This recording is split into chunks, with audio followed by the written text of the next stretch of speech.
Mercedes AMG division is very busy. They pretty much build a tuned version of every single normal Mercedes. Well, apart from the boring ones. Also, they make a load of engines for other manufacturers, such as Aston Martin, and they build the engines for the AMG Formula One team as well. But now, they're building an all-new AMG GT. Also, there'll be a Black Series. Now in this video I'm going to tell you all about this forthcoming AMG GT and show you some exclusive images of what it could look like. Anyway, I'm Mark Watson and you're watching CarWow. Buy, sell, CarWow. The current AMG GT, which is a very good looking car, has been around for a while now. In fact, it was first introduced in 2014. Since the AMG GT was released, a lot of other sports cars have come out which have kind of moved the game on a bit, such as the Porsche 911 992 generation and of course the Ferrari Roma. Don't worry though, all you AMG fans, because the firm is busy working on a new GT and it could be released before the end of the year. How do I know this? Well, have a look at these images, because this is the forthcoming AMG GT being tested as a prototype, hence the camouflage.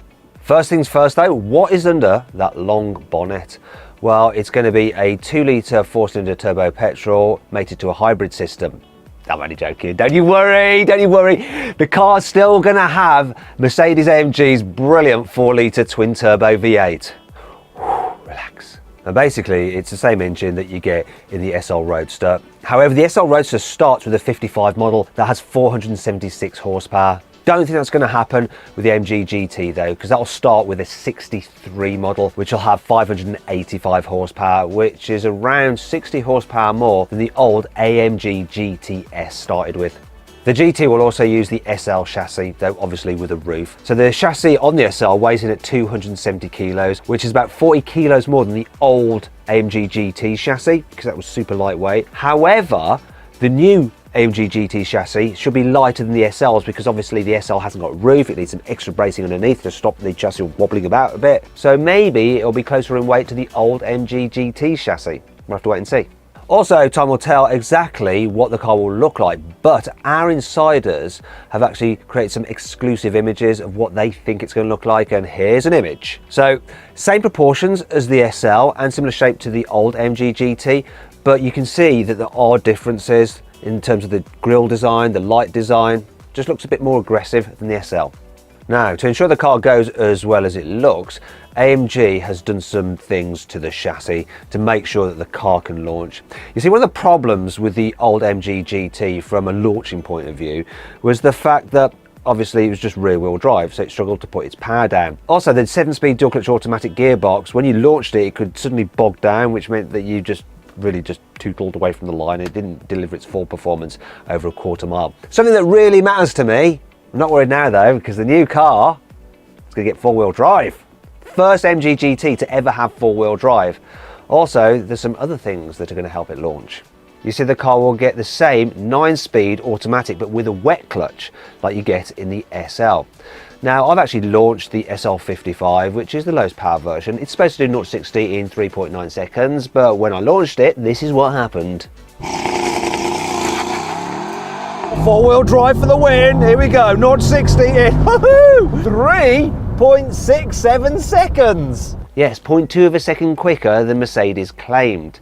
Now, the old AMG GTS was supposed to do 0-60 in 3.8 seconds, but trying to get it to do that required all the planets to be perfectly aligned. You know, like you needed the correct tire temperatures, you needed a really grippy surface, and you needed the car to just work. Most of the time when you launched it, you'd be doing over 4 seconds to 60 miles an hour. Anyway, I digress. You see, the new SL63 version is supposed to do 0-60 in 3.6 seconds, but if you take into account that with the 55 version, I got 0.2 second quicker, so you're looking at 3.4 seconds to 60 in reality, and then you factor in that the GT model will be slightly lighter, and yeah, I reckon the car will do 0-60 in around 3.3 or maybe even 3.2 seconds.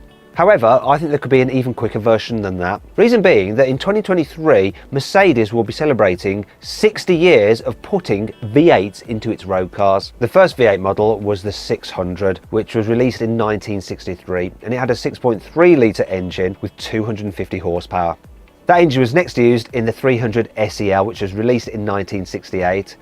Actually, that car was taken by a then separate tuning company called AMG, and they took the engine, bored it out to 6.8 litres, so it produced 428 horsepower. Then they took the car racing. In fact, the car had a nickname, the Rot Sau, or that should be, I can't do it with the German accent. No, which is German for the red pig.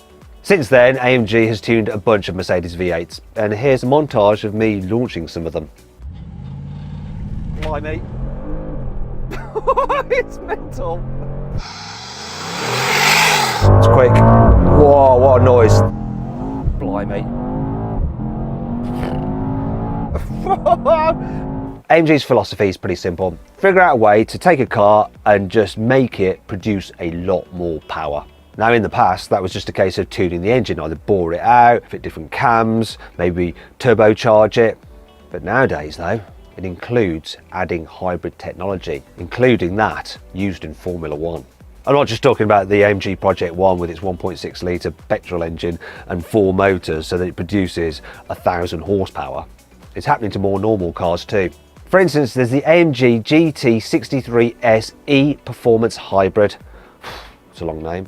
Anyway, it has a 4 litre twin turbo V8 mated to a 204 horsepower electric motor and some clever battery tech derived from F1 which can dump a load of power into that motor so you get instant performance without the system overheating. Now that actually brings us back to the chassis on the new AMG GT and the fact that it's able to share other bits from Mercedes vehicles like the 4-wheel drive system, and this is where the benefit comes in. You see, it means that they can use the hybrid system from the AMG GT 4-door in the smaller AMG GT Coupe. So if you take that electric motor, 204 horsepower, add it to the engine from the 63 model, which has 585 horsepower, just going to do the maths, and the figure should come to 789 horsepower.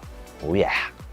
Now, this isn't just me predicting stuff, because Mercedes will actually need such a car, because its rival Porsche is busy testing a hybrid version of the 911 Turbo, which obviously is going to have well over the 650 horsepower of the standard Turbo S. But I don't think Mercedes is going to stop there. You see, at some point they are going to build a Black Series version of the new AMG GT. And if you take the current car's engine, which has 730 horsepower, whack in the electrical system to take it all the way up to 934 horsepower.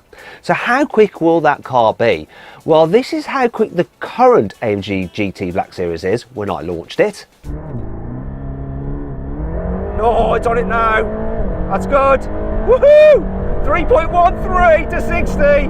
Now imagine you've got all that extra horsepower and 4-wheel drive. I reckon that car will be doing 0 to 60 in around 2.5 seconds. Now, before you get too excited, that next generation AMG GT Black Series is a long way off, and when it does arrive, it's going to be rather expensive.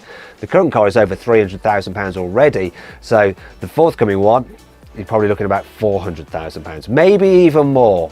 And that sort of makes the normal AMG GT seem far more reasonable at the predicted price of £100,000 when it goes on sale either later this year or early 2023.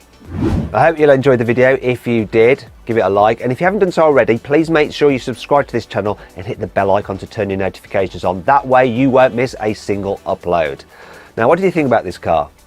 Do you like it? Let me know in the comments below. We put a pinned comment so you can actually pass your opinion on it.